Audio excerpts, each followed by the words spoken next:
Could it be? Could it be? It is out of here! And it's a no-hitter! Unbelievable! Ruiz and Halladay embrace! World champions! It is bedlam at the bank as Bryce Harper has put the Phillies on top! We're talking about the Lions here. Say!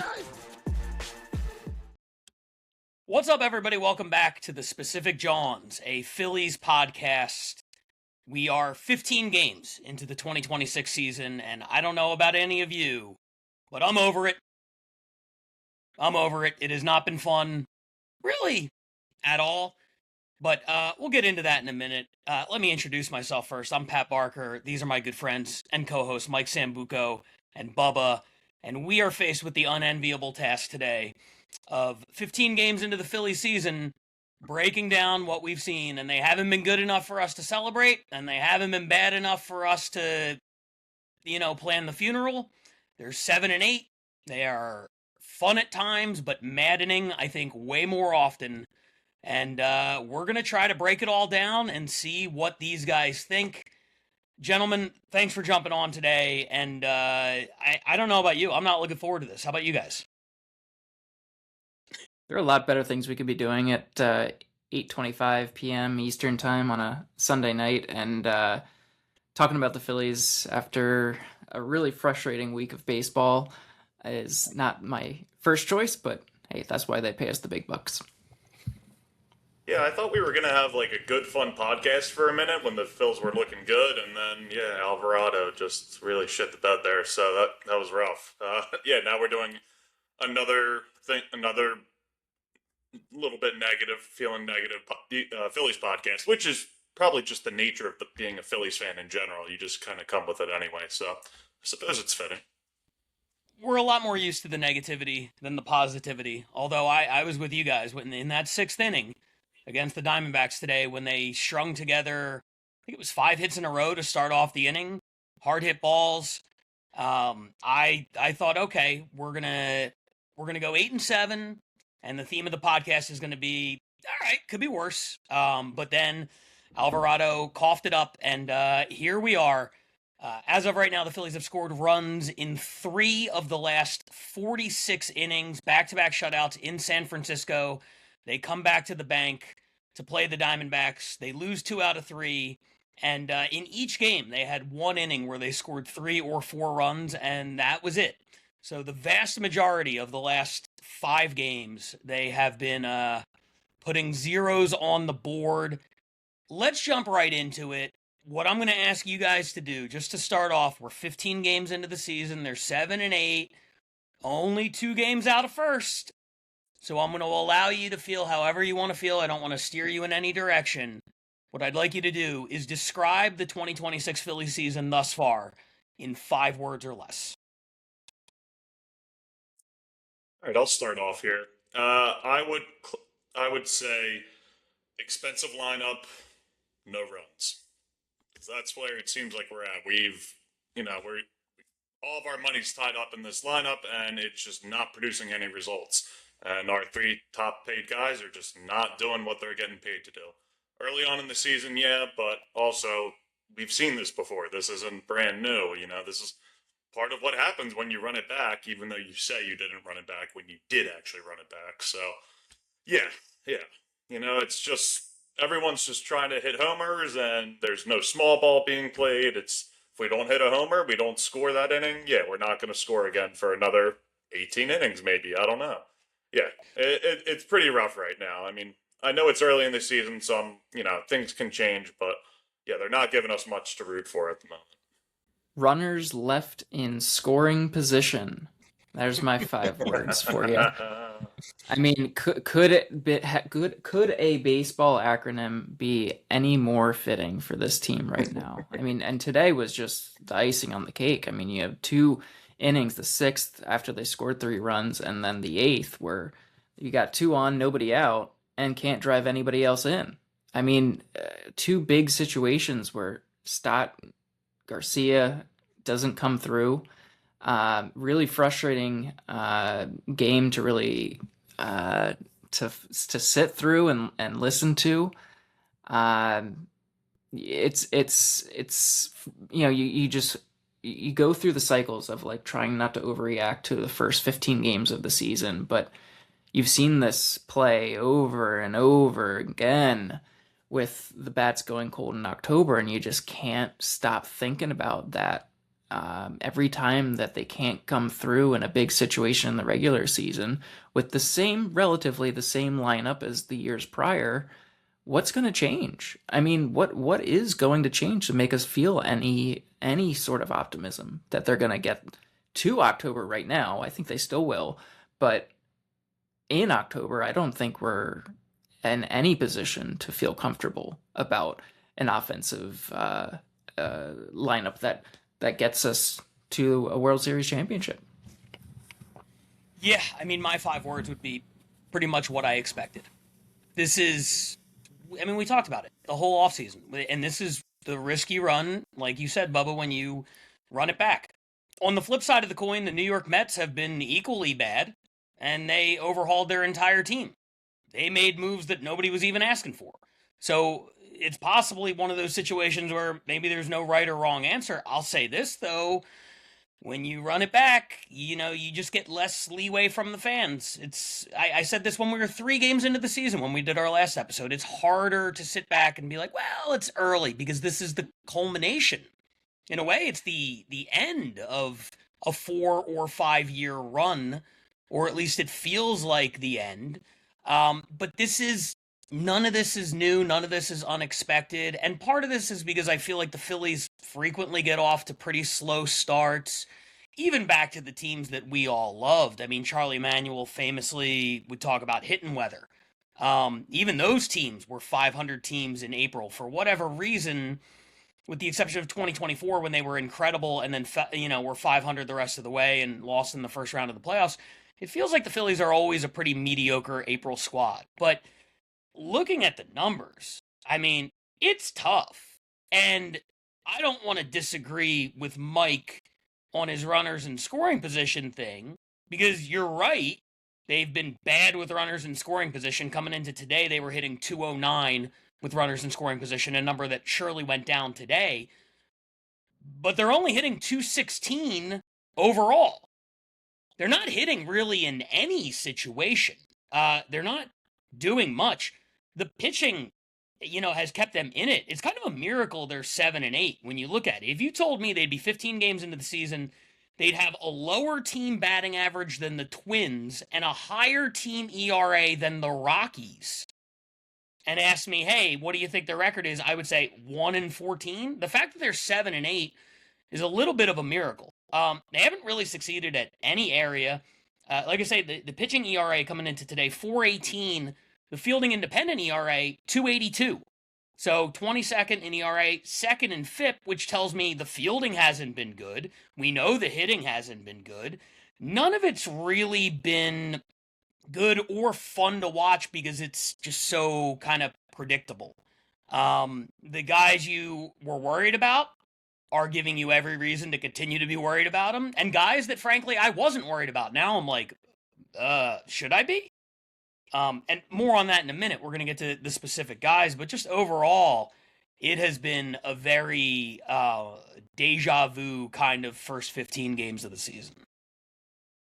And just to put it into perspective with the rest of the league, I mean, they're treading water right now at 15 games through the season. 28 of the 30 teams in Major League Baseball have between 6 and 9 wins. Phillies obviously fall right in the middle of that. But there's not, outside of the Dodgers, there's nobody really running away with things. And it's not like we didn't expect the Dodgers to make the playoffs and do well. So, like, yes, that's, someone to look out for down the road. But the division's still within reach, playoff spots within reach. No need to panic, per se. But you have the concerns in the back of your mind long term. Yeah, starting out the season when Brandon Marsh and Justin Crawford are the best hitters in the lineup, it's kind of concerning to say, right? Like, we really, if one of Trey, Bryce, and Schwarber could just be hot right now, or at least producing at a normal level, I think that would alleviate a lot of problems. It's just we're not really getting much from them. Bryce maybe is starting to turn things around. We'll see, but yeah, really rough start that when a rookie is probably your best hitter at the moment. It's not great. Certainly the most exciting. Certainly the most and most consistent too. yeah, and biggest reason for optimism. I mean, if you look, the Phillies average age in their lineup is third highest in baseball behind the Dodgers and the Yankees. The Dodgers and the Yankees each have a player that is arguably a top 10 player of all time. When you look up the numbers Ohtani and Judge have been posting, like we are living through, two of the greatest, baseball players in the history of the sport. Phillies don't have that. That's not a knock against any of their guys, but that goes a long way towards strengthening a lineup when you have a guy in Judge who can hit 340 with 55 home runs, or Ohtani who's going to hit 55 out of the leadoff spot. Phillies, don't really have that, and obviously way more depth on those other lineups too, especially the Dodgers. But Crawford has been great, and even Painter today, coming in after initially being scratched from the start with a migraine, coming in the third inning and given 5 strong innings, air quotes, out of the bullpen. The excitement is coming from the young guys. I think everybody is kind of with everybody who was on the team the last few years. I think everybody's attitude is, you have to prove yourselves, and they are certainly not doing it to this point. I did want to get into some of the individual players and kind of gauge your opinions on them. So I jotted down 5 players that I have varying levels of concern over, and we're just going to go through one by one, and I'm just going to ask you guys on a scale of 1 to 10, with 10 being sound the panic alarms, and 1 being, this is a stupid question, it's April, why are we even talking about this guy right now? He's going to be fine. Where are you at with these guys? And for the sake of simplicity, Mike, you go first, Bubba, you go second, I'll go third. Give your number and a reason why, and we'll go right down the list here. We're going to start with Alec Bohm. So Alec Bohm's probably the most complicated one of my answers. As a 4-hitter, a cleanup hole, 4-hitter, I think he's 7-8. As a general, anybody on the team, if you move him down the lineup, it's more of like a 4 or 5. I think he needs to settle in a little bit. I think he's going to have a decent line at the end of the year. He's not going to drive in 100 runs like we need him to in the 4-hole, but I think he's going to be a guy that's going to round into shape in a month or so and have a decent season at the end of the season line at the end of the year. But again, we need more out of a 4-hitter than he is capable of providing. Yeah, Mike, I think that's a good point. If you're evaluating him as a 4-hitter, yeah, the concern is there, and obviously, we can't make him into a 4-hitter. That's not really what he is. But the management hasn't given us a better right-handed bat to put behind Harper and Schwarber. So what are we supposed to do? We end up evaluating him, and maybe it's unfair, maybe it is fair, maybe this is just how things go. I would give a 6 out of 10 for Bohm. Definitely concerned about him suing his parents. That's a real mindfuck. I can't imagine that is impacting him in a good way in any way. Like, that story is pretty crazy. His parents seem pretty shisty. I mean, some of stealing money directly from a foundation is pretty rough. So I can't imagine that's not impacting him in some way. And that's a concern. I don't know how he gets over that. We've seen him act childish. He loves to throw his helmet on the ground and act like a baby.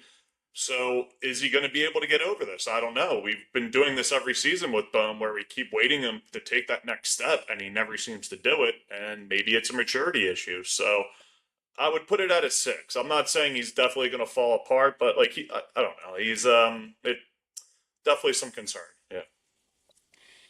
I agree with both of you guys. I'm at an 8, and unfortunately, it's not unexpected panic. I was concerned about Bohm coming into the season.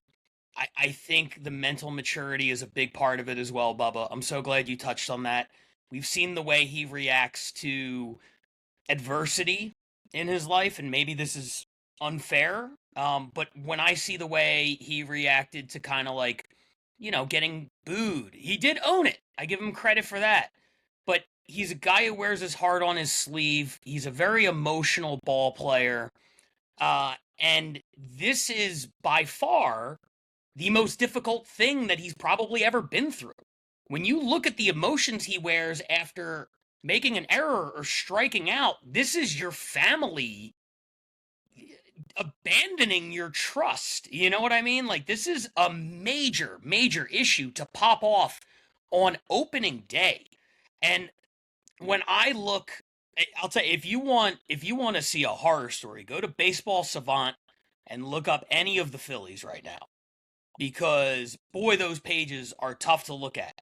And if you look at Alec Boehm right now, there are certain things he's doing great. He is not. He's the 80th percentile in chase rate. He's not chasing any pitches. He's the 74th percentile in squared up percentage. He's squaring the ball up. But the problem is, it's not going anywhere when he hits it. 24th percentage in hard hit rate, 31st percentile in bat speed, 22nd percentile in average exit velocity, first percentile in barrel percentage. He has not barreled a single ball this year. He has 5 hits the entire season that have left the infield in the air, 4 singles and the opening day opposite field home run. And the reason that's concerning is because if you look at the last 2 years, he had 26 total homers in over 1,000 at-bats. I've said on the podcast before, I don't understand how someone who's 6'4", 220, has absolutely no power whatsoever. He's obviously miscast as a cleanup hitter, but if he is not going to be able to, put up hard hit percentages above 24th percentile, I don't think he could be a 6 hitter either. I think he becomes an 8 hitter, and he's a fine defender, but he's not good enough to warrant that. I would frankly rather have Edmundo Sosa out there if he's going to keep, hitting anything like this. And that's easy to say because he's been absolutely terrible. But frankly, even if he gets back to kind of where he is, I didn't see a ton of value in having a 280 third baseman with no power to begin the season, and now he's not even performing up to that rate, so I'm very, very concerned about Alec Boehm. Let's move on to someone on the pitching side of things and go with the man who just signed the big contract extension, or one of the guys who signed one before the season, Jesus Luzardo, who has struggled a little bit out of the gate. Mike, where are you at with Jesus? I'm at a 2 for him. I mean, I'm not worried. I think he's going to round into shape, no problem. It's not like his velocity's dropped off a cliff or anything like that. I think if anything, you could say that his contract extension gives you a little concern, just because there's a little more risk to having him long term signed for a big money deal. But for this season, I'm not worried. Yeah, I'm at a 3 here. Really not too worried about him. I think he's probably experimenting with things, he's trying to improve himself. I have faith in Jesus. I think he'll do okay. He's got a 36% K rate right now, which is couldn't find the top 10, but it's around the top 10 in baseball. He's doing well. He's striking people out still. Few rough outings, which happened last year. He would be lights out for stretches last year, have a pretty bad game here or there, but then be lights out again. So I think he's, just experimenting with things. I'm not too worried about it. Yeah, sticking with the 3. Yeah, I'm at a 1. I'm with you guys. There's nothing to worry about here. I threw him in so we could have a moment of, positive reflection over somebody who hasn't done well, just to show that we're not out to get everybody. All the secondary stats on Luzardo look great. 26 strikeouts to only 4 walks. He's given up 2 home runs and 17 in the third, so basically 1 homer per 9, which isn't, a huge problem. 13 and a half strikeouts per 9. And when I talked about FIP earlier, this is the poster child for it. 6.23 ERA, 2.31 fielding independent pitching. So he has been obviously on the bad side of some bad luck. So I'm not worried about him at all. I think he is going to be fine. Let's get to someone who's maybe a little bit in the middle. I'm curious to know what you guys think about Bryson Stott. I picked him in our prediction episode to lead the team in batting average this year. Needless to say, he is not on a pace to do that. He is hitting under 200. Mike, what do you think about Bryson Stott so far? Bryson looks lost at the plate, and it's extremely concerning to see him kind of flail, hit weak grounders to the right side, little pop-ups here and there. I'm pretty worried about the not getting that second half start of 2025 that we got last year in 2026. I will temper that concern with defense is is solid for him. I'm not worried about him in that sense, but I'm still at like a 4, 5, 6 range for Stott. Because part of it is he's not. Sometimes he gets Sosa in a platoon, and you're already thinking about Sosa at third with Bohm struggles, so can't go to that well too often. Yeah, I'm gonna go just slightly less concerned about Stott than I was about Bohm, so I'm gonna give Stott a 5. He has the defense at least. Like Bohm, is really just a very okay defender, if that. Stott's at least got the leathers, so he can provide value. So he can still do that, even if he's not hitting well. And I want to believe he's going to turn things around, but it's also, we've been waiting for him, just like Bohm, to take this second step, and it hasn't happened. So, there's no immediate smoking gun to point to, like, oh, he's suing his parents, maybe that's affecting him. It's just, we don't know what's going on with Stott. Like, you would think he would have maybe figured this out a little bit better by now. It also makes you wonder, is what's Kevin Long doing if, when Bohm and Stott are not progressing and year after year continue to struggle at the plate like this? Are they just at their limits, or are we not getting the most out of our hitting coach? I don't know. But yeah, I'll stick him with a 5. We could do an entire bonus episode on just all of us venting about Kevin Long for an hour. I'm sure. If you're anything like me, you are very much at your worst moments over that guy and ready to move on, and at your best moments still kind of unsure about what exactly he's bringing to the table, but that's neither here nor there. I'm also going to go with a 5 with Stott. His baseball savant page is also tough to look at in spots. I said a minute ago, Alec Bohm only has 5 hits this year that have left the infield in the air. And when I looked that up, I was astonished. I was like, that's got to be the lowest in all of baseball. And then I looked up Stott, and it turns out Stott only has 4. 4 hits the entire season that have left the infield in the air, and one of them barely got out. It was a line drive that just, landed past the dirt. He has 1 double. That's his only extra base hit. But the most troubling thing on this page is his chase rate.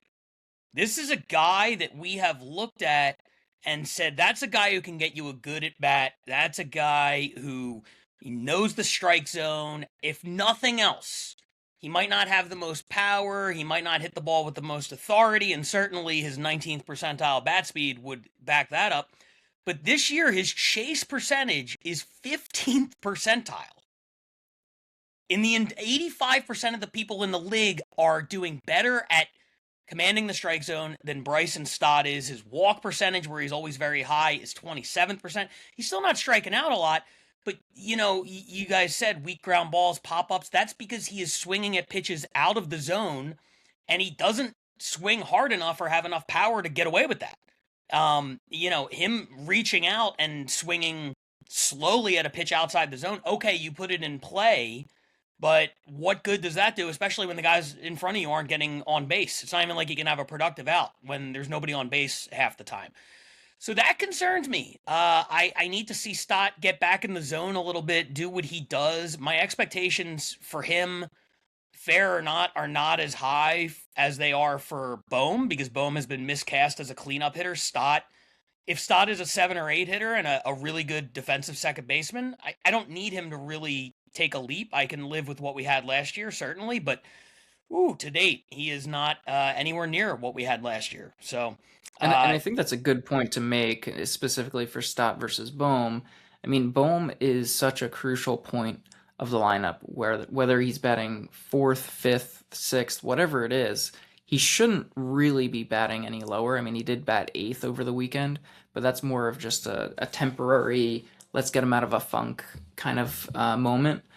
I think you have to even consider moving Stott down. I don't think he's going to be your 5 hitter much longer. I also wouldn't be surprised if they flop, Stott down to 7, 8, 9, specifically 9 if they switch Crawford and him 7 and 9, keep Real Muto 8. So you have the lefty, righty, lefty. I think there's got to at least consider some drastic options there. Yeah, and I mean, look, Stott's going to have to start hitting the ball soon because anybody who's seen any rookies ever knows that there's going to come a period real soon where the league is going to get the book on Justin Crawford, and he's going to have to adjust to their adjustments, and he's going to go through struggles. That happens to literally everybody. So if we're banking on, oh well, we can bump him down and bump Justin Crawford up, right now that is definitely the move, but these guys are going to have to. We can't be relying on Justin Crawford. Is kind of my thing. No, I think he's perfect in there as a 9 hitter, and you got to let him succeed there. It's also kind of like your second leadoff hitter when you get to that second time through the lineup, which is kind of the role Stott was playing last year. I mean, Stott really thrived out of. Was he in the 8 or the 9 last year? He was at the bottom of the lineup, and he was really thriving. And maybe it's just too much pressure being that high up in the lineup. But again, I don't know what you do because it's pretty apparent that Adolis Garcia and JT Realmuto, who are not on this list of players I'm going to ask you about, I think we could just very quickly say neither of those guys is the ideal 4-hole hitter at this point. That player does not exist right now. Yeah, exactly. So, all right, let's go back to the pitching side real quick and go with the guy who took the loss today, Jose Alvarado. This is a guy that, obviously, very disappointing last year, missed the bulk of the season due to a steroid suspension. And I think everybody kind of took for granted that he would be good again this year. And thus far, obviously, that has not been the case. Mike, where are you at with Alvarado? I am 9 alarm fire on this guy right now because he's your number 1 lefty out of the pen. I mean, thank goodness you have Banks, and Mesa's turned into a really nice find this year. But with the trade of Strom over the offseason, you put all your eggs in Alvarado's basket as that number 1 lefty, and he does not look the part right now. And you saw it, come to a head today where he blew the 8th inning for us, but he hasn't looked good all year. I mean, it's not just today, but something's got to change with that because that's our biggest concern in the bullpen right now. Yeah, I'm at an 8 out of 10 for Alvarado. Definitely a lot of concerns. As Mike just pointed out, I mean, we really are banking on him. And was it the best choice to bank on him coming off of a steroid suspension? I mean, yeah, he's not showing it at the moment. I don't think he still has a chance to turn it around. I believe in that, but I not feeling great about it. But yeah, at least we have Mesa pitching really well. That's helping, I think, with some of it. But if Topper keeps, putting Alvarado in these big situations and he can't deliver, yeah, we're gonna have to have a tough conversation pretty soon. It's tough. It's tough to watch, man. He has been bad, like really, really bad, and he's still striking out. He's got the same strikeout rate as Luzardo. He's obviously got great stuff. He's always had great stuff. That's never really been the question. I mean, I guess I should give my concern level to start here. I'm gonna go with a 6, and the only reason I'm even that low is because I've seen him work through similar kind of problems. Because this is all about putting the ball where he wants to. It's all about throwing strikes. When he came over from Tampa Bay, that first year in Philadelphia, he had 7.6 walks per 9 innings. 7.6, and then he got down to 4.2, 3.9, 4.1. All numbers, by the way, that are way too high still. But with stuff as good as his, he could get away with them. This year, he's back up to 5.8. He cannot command the strike zone at all. And you got to ask yourself, if he was on steroids, those are called performance-enhancing drugs. If he's off steroids, would it be fair to reason that his performance would be de-enhanced? I don't know what the antonym of enhanced is. Worse, I guess is what I'm saying. And I mean, the numbers are they're putrid so far. I'm hoping that he could get somewhere back in that 4 walks per 9 area and get back to that. Again, it's not good enough, but even when you look at, he had one amazing year in 2023, the 174 ERA. He was really good in 2022. He was incredible in 23. And then he had a 409 and a 381. So I think at the very least, anybody who's looking to Alvarado to get back to that, 3.5 and lower range, I don't think he's that guy anymore. The question is, can he get back to the high threes, or is this just going to keep being a disaster? And I'm worried about it. Just holding out hope. Let's close with a guy who actually had a good game today. Trey Turner hit his first home run of the season today, opposite field. He's hit a couple balls hard to the opposite field recently. He added a single later in the game. Had a couple RBIs on that home run. He has gotten off to a really, really poor start. I want to know, are you guys concerned? 1 to 10, where are you at, Mike? I think he'll snap out of it, but his first 15 games have not been pretty. His OBP is still below 300.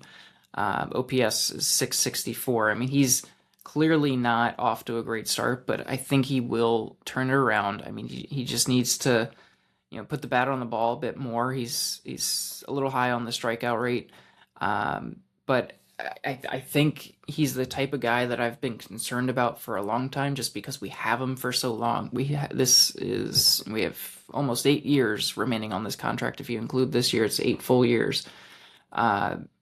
That's probably more concerning to me than anything. His defense has looked iffy at times, but good in others.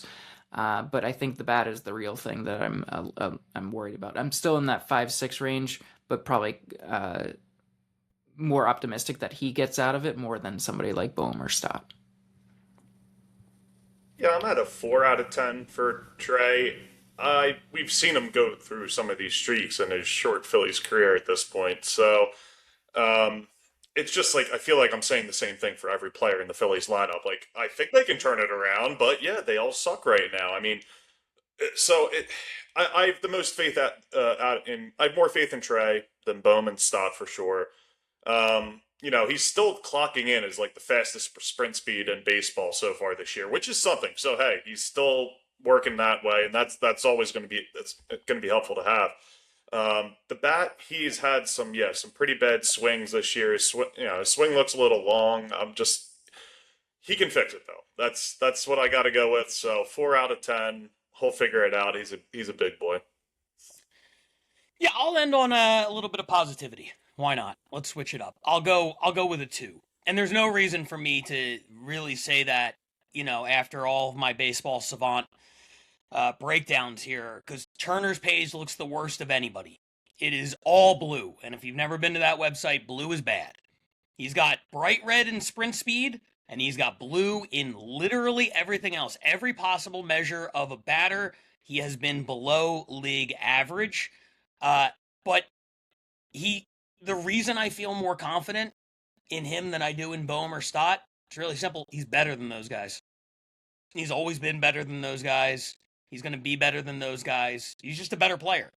He's got the resume to back it up. We've seen him go through cold stretches. The thing that concerns me is those cold stretches sometimes are really, really long. And I'm trying to take the home run today, and not just the home run, but I've seen him hit a couple balls hard to the opposite field recently. I'm trying to take that as a sign that he is going to come out of this thing. Him hitting would really change a lot. As much as we want to point to Bohm and Stott and Garcia, and those guys have been the worst of the worst, Turner is the guy coming up after Crawford. Crawford's getting on base more than anybody.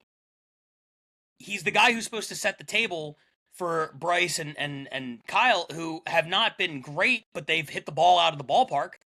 And Trey, by and large, has not been on base for those times. He hasn't been driving in Crawford, and he hasn't been scoring when Bryce and Kyle hit it out of the yard. So he is just as much, I guess, kind of to blame as anybody.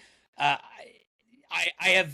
have no reason to believe, based on the analytics, that he will turn it around, but I do, just based on track record. All right, so that's where we're at in terms of level of concern. Now that we've broken down how bad the team has been, specifically the lineup, let me ask you this: what is Topper supposed to do? What is he supposed to do? We spent the entire offseason talking about who should hit 4. We sit here now and breaking down the options. I'm not sure there is a good one. I want to know, if you were in his spot, what would you do? No idea is too crazy. Let me know. Tell me something. All right, Mike. So I've thought about this a lot. There's a ton of different tweaks that he can make to the lineup, and I think the first one is putting your hottest hitters up at the top of the lineup. Whether that's Schwarber Harper or Harper Schwarber, go in with those as 1 and 2, and then Trey fill in the rest. I mean, until Turner can really set the table and get on base, you need to have Schwarber and Harper getting the most at-bats as possible. Trey has come up too many times after Crawford's gotten on base and just done nothing with it. Yeah, Mike, I was going to say pretty much the same thing. Let's start putting our hot batters up there. Let's throw Marsh in the 2-hole for a game. Let's shake it up. Let's make something happen here. I mean, not permanently put Marsh in the 2-hole, obviously, but let's switch it up. Let's try and get something else going. It feels like we're just kind of ramming our head into a wall, trying to convince ourselves, we're actually having an impact on it, and it's just the same thing over and over. So yeah, switch it up. I'm all for trying something different at this point. I think most fans would probably agree with that. That's why no one really wanted to run it back again, because the exact thing we thought was going to happen is happening. Yeah, I'm with you guys.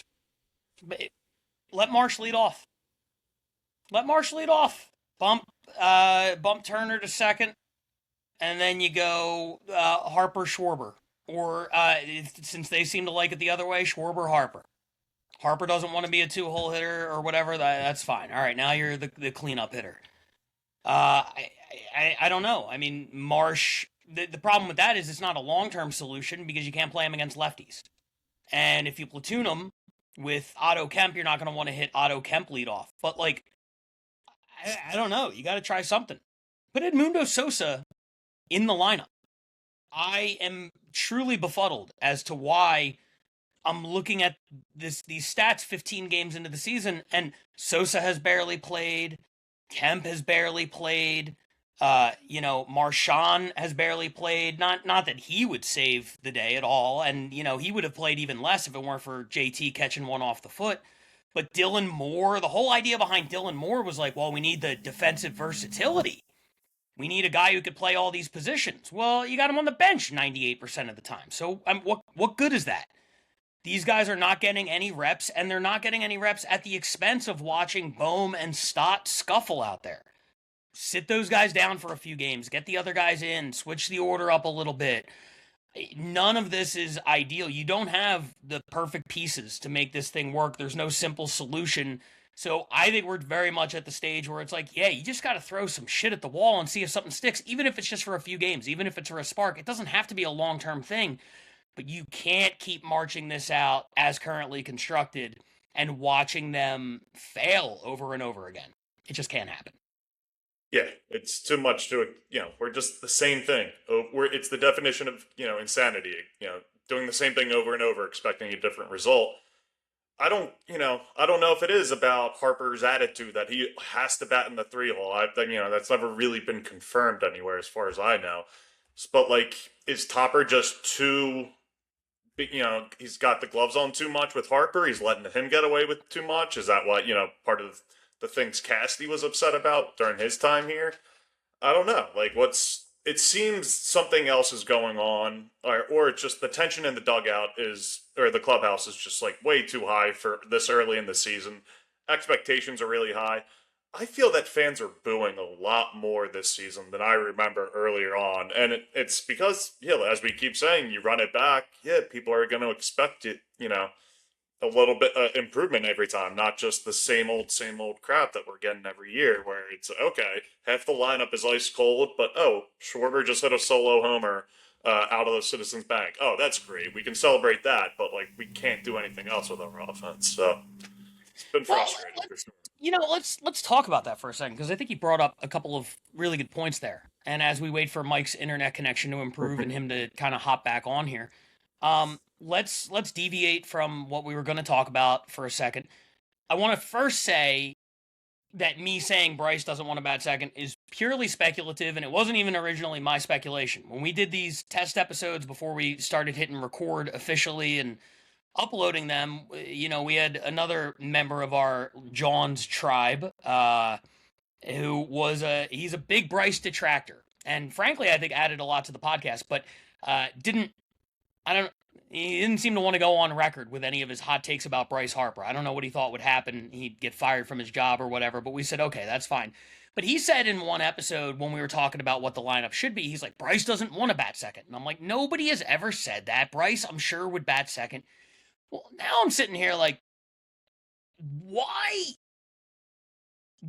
doesn't he want to bat second? Because at this point, I'm like, he can't enjoy having protection from consistently the worst spot in the lineup. Because cleanup hitters for the Phillies, it was our worst batting average of any of the 9 spots last year. Worse than the 9-hole was the cleanup spot.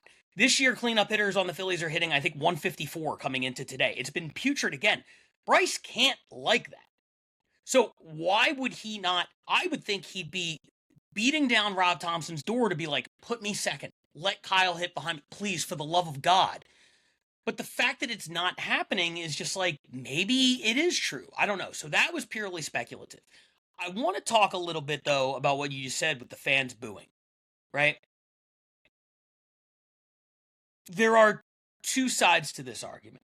Number one, do fans have a right to boo? Of course. 100%. They are paying for their ticket. They are paying top dollar. These tickets are no longer cheap. And that's something people don't want to talk about that's affecting everybody with the economy. As tickets go up and the price of everything goes up, the expectations go up too. And I think that is fair and reasonable. So I'm not saying the fans should not be doing this. I'm not saying that they don't have a right to do it. I'm not saying their anger isn't justified. What I'm saying is, you and I both know that anger is directed towards the entity of the Phillies and the fact that they decided to run it back more or less this offseason, and the fact that the fans don't think that ownership is doing what needs to be done, to all of that. But what it comes out as is, I just struck out and now you're booing me. It's hard for the players, I'm sure, in the moment to distill that down to, well, this isn't about me. This is about a bigger picture that I'm a small part of. And to that point, I could see it not being productive at all for the fans to be booing like this. Do you think that affects these guys? And follow-up question, do you think that the fans should take that into account and maybe chill for a little bit? Yeah, I mean, I think it definitely affects them. They're human beings. Would you enjoy someone booing you when you send an email with a typo in it and to your boss, and just your boss comes into your office and just boos you or something? Like, no, it's terrible. I would hate that. I would not do well with that, like getting booed on the field. Do fans need to take it into consideration? Definitely. Yeah, I think there were a couple boos in today's game where I was just like, all right, I understand there's a lot of built-up frustration, but, they didn't score. Yeah, they didn't get the runs we wanted, but, like, I don't know if it necessarily needed to be booed. So I think fans should take it into consideration, but you're right. Nothing's getting cheaper, even close to that. It's just rising astronomically. I haven't been to a game yet this year, but I can't wait to see how expensive everything is there. I'm assuming one of the surf sides is going to be like $20 one of these days. I think it was like 14 last season. It's crazy. But yeah, we should take that into consideration. I don't think we should I mean, I love to boo. I 100% think we have every right to boo. We are paying to be here. We're spending our hard-earned money.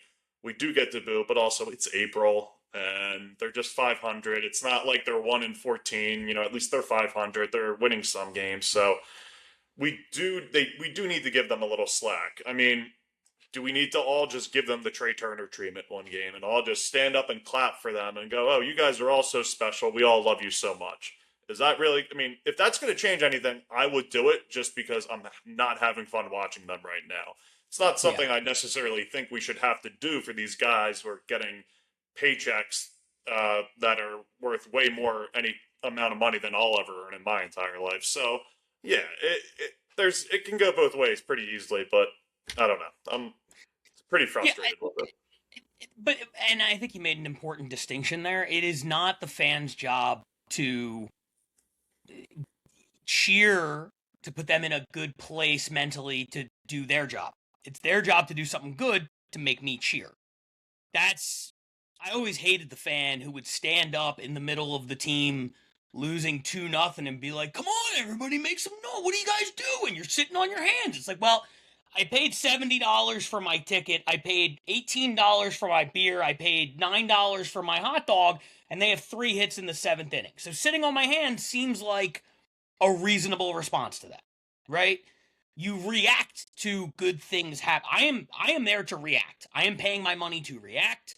You are getting paid good money to do something to cause that reaction. So for me, having to prop you up I've never agreed with that. But for better or worse, the fans will always be a big part of the story with Philadelphia. When Cliff Lee wanted to come back and play here, when things are going good and the players are like, there's no better place to be, we wear that as a badge of honor. I think we have to own the fact that when we boo, we genuinely make this a miserable place for players to play. And we can sit there and be like, wow, they're just being pussies. Fine. But everybody else in baseball is going to hear their thing and kind of take that into account as well. So, look, if we want to be so hard-headed as to be like, we're going to boo, and this is what we do, and you guys need to suck it up and deal with it, and if you don't, we'll find players who will, fine, but I don't think that's necessarily the most productive way to, kind of make the players comfortable, which shouldn't be your job, but at the end of the day, right now, you could help out by not booing. I agree with that. All right, so we officially just got word from Mike Sambuco that his internet connection has been tampered with. The Philadelphia Phillies heard all the trash he was talking, and they cut his Verizon Fios signal or whatever the hell he's using. So he will not be joining us for the rest of the episode. We're going to close this one out together. Bubba, here's what I want to run by you. As if we haven't had enough kind of negativity about our own players, let's look at some of our former players real quick. And 2 of them jump out at me, and it's deeply upsetting to have to say this. Mickey Moniak last night hit 2 home runs against the San Diego Padres, giving him 5 on the season, which at the time tied him for the league lead. Jordan Walker is now up to 7. But Mickey Moniak is hitting the cover off the ball for the Colorado Rockies. And then one that I saw in person, I went down to Anaheim. I was telling you guys off air to see Chris Sale pitch for the Braves. Sale was mediocre, but I'll tell you who wasn't. Jordan Romano came in, closed the game out, got the save. He is perfect in save opportunities. In fact, his ERA is 0. In fact, he is not allowed a hit yet this season. Moniak and Jordan Romano absolutely destroying it. Not everybody is. Nick Castellanos has been really mediocre for the Padres, so you have that at least. But let me ask you this, and it could be one of those 2 guys, it could be somebody different. What former Philly, if they come out and really have an all-star level season this year, which one would hurt you the most? It's got to be Mickey Moniak. I mean, he would fill a big need for us in our outfield, which is our biggest weakness at the moment. I would love to have him, but also I don't look at it and go, "Oh man, we really missed out on him." He bounced around with the Angels for a minute. He got cut by them, I think. Rockies pick him up. So I'm happy to see him playing well. It's nice to see him. Obviously I wish he would have could have done this for the Phillies. But yeah, I would definitely take him as the number one pick for get back on the team, shore up some of our depth. Romano, not surprised he's having a bounce back year. He didn't seem himself in Philly. I don't know why, but at least we seem to have some decent, right-handed arms in our bullpen, so it doesn't hurt as bad seeing him pitch well. Pitch well now. And then if I had to pick someone outside of those two, I might go with Ranger, just because every time I see him nonchalantly field a ground ball, and it's now in a Boston Red Sox uniform, oh, I really hate that. I miss Ranger. I miss him a lot. I think he is which is probably one of the the few fun personalities that was in the Phillies clubhouse. Now I don't know, and it seems like everyone's real tightened up, tense and uptight there. So wouldn't mind some Ranger fun to bring some levity there. I hear you. He was one of my favorite Phillies of all time, and it's going to be devastating to watch him do anything good for the rest of his career. I'm going to split the difference, because I agree that Moniak, based on the needs of our team, would be the one that would hurt the most. But I also agree where nobody is going to fault the Phillies, where it's like, well, how could you not see this coming? Like, he had every opportunity to do that. He never did anything close to that. So, more than anything, I would just feel really happy for him that he has figured it out. Same with Jordan Romano. Nobody was like, we need to bring Romano back. Like, that was not a thing. Suarez, everybody wanted back, but the rotation is actually a strength for us. So I'm going to go right down the middle, and I'm going to pick a guy who fills kind of all those voids, and that's Harrison Bader. I mean, if Bader puts up a really good year in San Francisco, that's going to be the one that is just the most devastating, because he signed for a very affordable rate.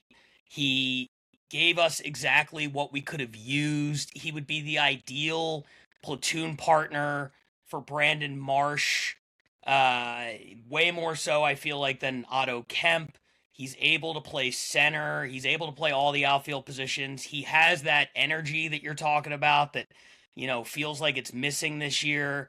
Everybody wanted him back. He was affordable. There's no reason not to bring him back, and they chose not to. So that's the one.